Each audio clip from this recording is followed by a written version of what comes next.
بسم اللہ الرحمن الرحیم۔ السلام علیکم ناظرین، فروز NB نیوز کے پلیٹ فارم سے میں آپ کا میزبان نواز بھٹو آپ کی خدمت میں حاضر۔ ناظرین، آج ہم انتہائی سیاسی ایشو پر بات کریں گے، انتہائی اہم ایشو پر۔ وہ ایشو یہ ہے کہ پاکستان دو طرح سے سیاسی انتشار کا شکار ہے۔ ایک سیاسی انتشار وہ ہے جو ملک میں برپا ہے، اور ایک سیاسی انتشار وہ ہے جو ہمارے ملک کی اہم ترین جو پارٹیاں ہیں ان کے اندر چل رہا ہے۔ ایک پارٹی وہ ہے جو مین اسٹیک ہولڈر ہے اتحادی حکومت میں، اور ایک پارٹی وہ ہے جو مین اپوزیشن پارٹی ہے ایوان سے باہر۔ تو بہرحال اس وقت جو سچویشن بن رہی ہے وہ بڑی کرٹیکل بن رہی ہے، اور ہم شروع کرتے ہیں میرے خیال میں جو ہے وہ عمران خان سے۔ تو ناظرین، اس وقت PTI اندرونی طور پر شدید انتشار کا شکار ہے۔ PTI کے انتشار کا جو سبب ہے وہ لمحہ بہ لمحہ عمران خان کے بدلتے فیصلے، لمحہ بہ لمحہ عمران خان کا بدلتا بیانیہ، اور لمحہ بہ لمحہ اور ہر دن کے ساتھ عمران خان ایک نیا بیانیہ دے کر اور پچھلے بیانیے سے مکر جانا، پیچھے ہٹ جانا، اور بیانیے کو نیا رنگ دے دینا، اور اس طرح کہ مطلب جو تجزیہ نگار ہوتے ہیں وہ خود حیران ہو جاتے ہیں کہ یہ آخر ہو کیا رہا ہے۔ اب جب تجزیہ نگار اتنے حیران ہوتے ہوں گے تو یقیناً آپ سوچیں کہ پارٹی کے اندر کی کیا پوزیشن ہوگی۔ تو ایک طرف جہاں کل تک یہی عمران خان کہتا تھا کہ ہم نے چوروں اور کرپٹ لوگوں کے ساتھ پارلیمنٹ میں نہیں بیٹھنا، یہ امپورٹڈ حکومت ہے، یہ چوروں کی حکومت ہے، اور انہوں نے استعفے دینے میں بھی جلد بازی کی، اور اس کے بعد پھر استعفے واپس لینے میں بھی جلد بازی کی، نئے استعفے منظور کروانے میں بھی جلد بازی کی کہ عدالتوں تک چلے گئے۔ اور آج کل آپ کو پتہ ہے کہ لاہور ہائی کورٹ تو ان کے ابا کی عدالت بنی ہوئی ہے، اور لاہور ہائی کورٹ میں جو کچھ ان کو مل رہا ہے یہاں جو ہے وہ میرے خیال میں کہ یہ سوچنے کی بات ہے۔ حیرت ہوتی ہے کہ PTI کا ہر کیس لاہور ہائی کورٹ میں ہی کیوں جا رہا ہے۔ یہ وہی PTI ہے جو پہلے ان کا ہر کیس اسلام آباد ہائی کورٹ جایا کرتا تھا۔ اب جس طرح آپ کو یاد ہوگا کہ پرویز الہی کا معاملہ وہ ہائی کورٹ میں گیا، لاہور ہائی کورٹ میں گیا، تو وہاں پر جو ہے وہ گھنٹوں میں ماورائے آئین جو ہے وہ فیصلہ سنا دیا گیا، اور چودھری پرویز الہی کو جو ہے وہ ایک یوں سمجھ لیں کہ ایک عدالتی وزیر اعلیٰ بنا کے بٹھا دیا گیا، صرف اس لیے کہ اس وقت داماد کی عدالت تھی، کیونکہ اس کابینہ کا حصہ چیف جسٹس امیر بھٹی صاحب کے داماد تھے۔ ظاہر ہے کہ جب عدالت پہ انگلیاں اٹھتی ہیں، کیچڑ اچھلتا ہے، آتا ہے، تو یقیناً اس کے بہت سارے اسباب ہوتے ہیں۔ جس طرح سپریم کورٹ میں ایک حد تک عمران خان کے لیے ایک بہت زیادہ سافٹ کارنر پایا جاتا ہے، اسی طرح لاہور ہائی کورٹ میں بھی جو ہے وہ ایک بہت زیادہ سافٹ کارنر پایا جا رہا ہے۔ اب جس طرح پچھلے دنوں آپ نے دیکھا کہ 35 اراکین قومی اسمبلی کو یعنی بغیر اسپیکر کو سنے، بغیر جو ہے وہ ریاست کو سنے، ریاست نہیں ساری بلکہ حکومت، یعنی بغیر حکومت کو سنے، اور لاہور ہائی کورٹ نے اپنے طور پر الیکشن کمیشن کو جن کو ڈی نوٹیفائی کیا گیا تھا اراکین اسمبلی کو، اس نوٹیفیکیشن کو ابینس میں ڈالنے یا اس پر اسٹے جاری کرنے کا حکم صادر فرما دیا۔ اور حیران کن طور پر جو ہے وہ اپنا پنجاب کے جو ہے وہ انتخابات کے حوالے سے بھی لاہور ہائی کورٹ نے حیران کن طور پر الیکشن کمیشن کو پراپر سنے بغیر اور حالات کا جائزہ لیے بغیر ہی لمحہ بھر یعنی ایک پیشی چھوڑ کے دوسری پیشی پہ فیصلہ سنا دیا۔ اور اب جو ہے وہ حیرت ہو رہی ہے کہ 70 سے زائد اراکین اسمبلی جو ہیں وہ جنہوں نے استعفیٰ دیا تھا، اب ان کے جو کیسز ہیں یا ان کے جو معاملات ہیں، اب وہ لاہور ہائی کورٹ میں ان کا کیس جو ہے وہ پٹیشن داخل ہونے جا رہی ہے، اور اس پٹیشن کے حوالے سے عمران خان نے اجازت بھی دے دی ہے۔ 70 MNAs کی میں بات کر رہا ہوں، اور اس حوالے سے جو ہے وہ 2 سے 3 دنوں کے اندر جو ہے وہ پٹیشن داخل کر دی جائے گی۔ اور حیران کن طور پر شرم آنی چاہیے ان لوگوں کو کہ کہا گیا ہے کہ اسپیکر نے یہ جو استعفے منظور کیے ہیں وہ غیر قانونی طور پر اور کیے ہیں اور یہ جانبدارانہ فیصلہ ہے اسپیکر کا. اور اس کے علاوہ اسی پٹیشن میں استدعا کی جائے گی کہ ان 70 نشستوں پر جو انتخابات ہونے جا رہے ہیں ضمنی، وہ ان کو بھی التوا میں ڈالا جائے یا ان پر اسٹے جاری کیا جائے. تو حیران کن طور پر یہ سب کچھ ہو رہا ہے کہ ایک طرف تو پی ٹی آئی کہہ رہی تھی کہ ہم، بہرحال یہ میں جس طرح بات کر رہا تھا کہ عمران خان کا بدلتا بیانیہ، ہر لمحے بدلتا بیانیہ پی ٹی آئی کے لیے مشکلات پیدا کر رہا ہے. اسی طرح عمران خان کے مواشقے ہوں، چاہے وہ پھر خواتین سے ہوں یا چاہے پھر وہ ٹرانسجینڈر سے ہوں یا کسی کے ساتھ بھی ہوں. اس کے علاوہ پنکی پیرنی اینڈ کمپنی کی جو کرپشن کے قصے ہیں وہ ہوں، اور پارٹی رہنماؤں کے ساتھ عمران خان کا جو رویہ ہے، یا توشہ خانہ کرپشن کیس ہے، یا پارٹی رہنماؤں کے درمیان ایک جنگ جاری ہے. جس طرح پچھلے دنوں آپ نے دیکھا ہوگا کہ شہباز گل کے ساتھ کیا حشر کیا گیا. یعنی ٹھیک ہے، اگر اس کے لیپ ٹاپ سے کوئی چیز ایف آئی اے نے اپنا انکوائری انویسٹیگیشن کے دوران کچھ چیزیں نکلی ہیں تو یقیناً وہ شہباز گل نے خود تو نہیں دی تھی. آپ کو چاہیے تھا کہ آپ شہباز گل کے ساتھ کھڑے رہتے. کل اگر یہ چیزیں شہباز گل نے کی تھیں تو پارٹی کے لیے کی تھی، پارٹی کے کہنے پر کی تھی. تو بہرحال آپ نے دیکھا ہوگا پچھلے دنوں جو حشر ان کا حماد اظہر نے، فواد چودھری نے اور ان لوگوں نے مل کے کیا تھا، مطلب وہ حیران کن بات ہے. اور اس کے علاوہ جو ہے وہ ایک دوسرے کو نیچا دکھانے کے لیے ان کی پارٹی کے اندر ایک بہت بڑی جنگ چل رہی ہے. تو یہی وجہ ہے کہ پارٹی میں مطلب میں معتبر ہوں، باقی سب ایم اے ہیں، ہر کوئی کہتا ہے کہ میں معتبر ہوں. یعنی فواد چودھری کہتا ہے کہ میں معتبر ہوں، اور شاہ محمود قریشی کہتا ہے کہ میں وائس چیئرمین ہوں، تو مجھ سے بڑا کوئی معتبر ہے ہی نہیں. تو اسی طرح حماد اظہر کہتا ہے کہ میں تو ہوں ہی ہوں. اور اسی طرح ایک پوری ایک چیمہ فیملی وہ الگ سے جو ہے وہ پنجاب کی اسٹیک ہولڈر بنی ہوئی ہے، کیونکہ جو ہے وہ ظاہر ہے کہ چیمہ صاحب کو پنجاب کا وزیر اعلیٰ بننا ہے، تو وہ ایک الگ ان کی جستجو چل رہی ہے.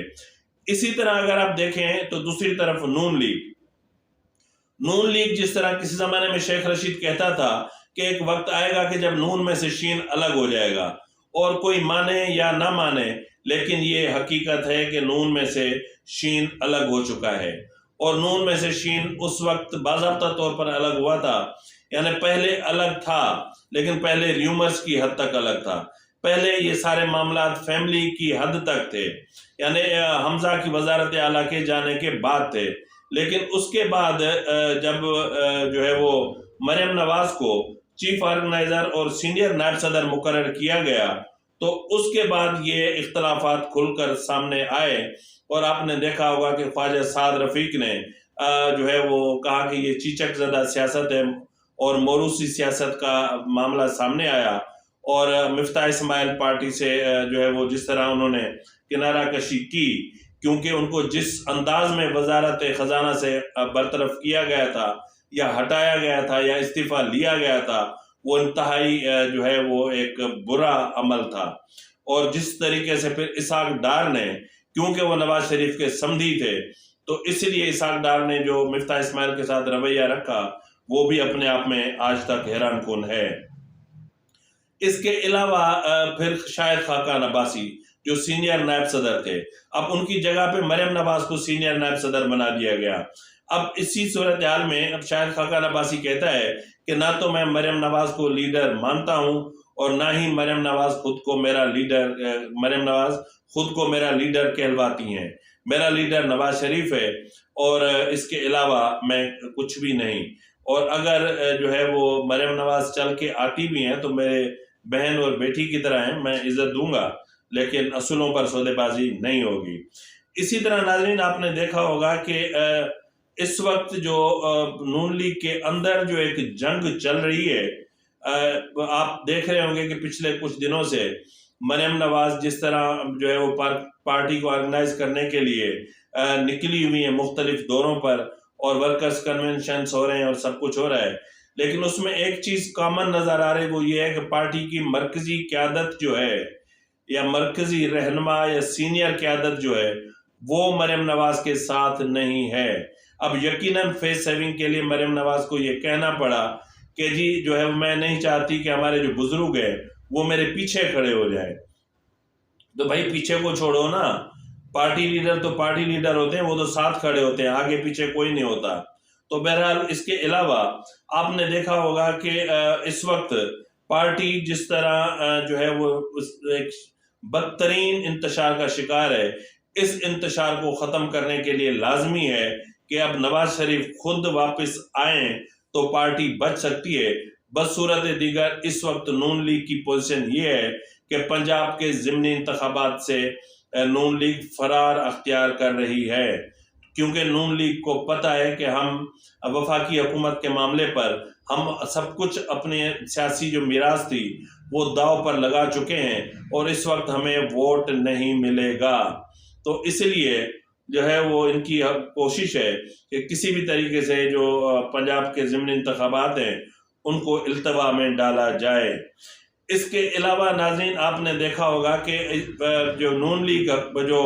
اقتداری نون لیگ الگ ہو چکی ہے اور نون لیگ جو نواز شریف ہے وہ الگ ہو چکی ہے. تو اقتداری نون لیگ اور جو نواز شریف والی نون لیگ ہے اس کے اندر ایک شدید قسم کے اختلافات چل رہے ہیں. ان میں جس طرح مثال طور نون لیگ اور اس میں جو معاملات ہیں ان میں اہم ترین جو معاملات ہیں وہ یہ ہے کہ اس وقت تک نواز شریف کی واپسی کے حوالے سے